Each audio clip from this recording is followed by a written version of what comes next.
আরজিকর আর্থিক দুর্নীতি মামলায় সন্দীপ ঘোষ সহ ধৃত 5 জনের বিরুদ্ধে চার্জ গঠনের নির্দেশ বিচারকের।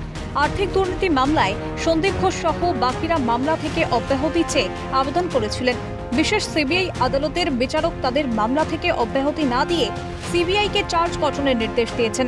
প্রতারণা, জালিয়াতি ও অপরাধমূলক ষড়যন্ত্রের ধারায় চার্জ গঠন হয়েছে অভিযুক্তদের বিরুদ্ধে।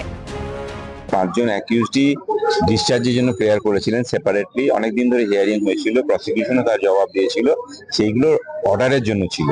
তো কোর্ট আজকে সমস্ত কিছু বিচার করে যে পিটিশনগুলো আমরা করেছিলাম সেগুলো বলেছেন গ্রহণযোগ্য নয়, অর্থাৎ রিজেক্ট করেছেন।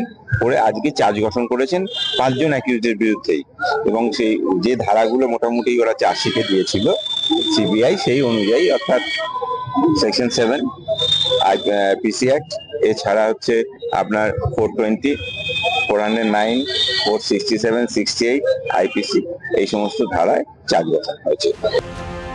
আগামী 22 জুলাই থেকে সাক্ষ্য গ্রহণ পর্ব শুরু হবে। ফলে আরজি করের আর্থিক দুর্নীতি মামলায় প্রাক্তন অধ্যক্ষ সন্দীপ ঘোষ সহ বাকিদের চাপ যে আরও বাড়ল তা বলাই বাহুল্য। শুভজিৎ দেও, রাজীব নস্করের রিপোর্ট, কলকাতা নিউজ।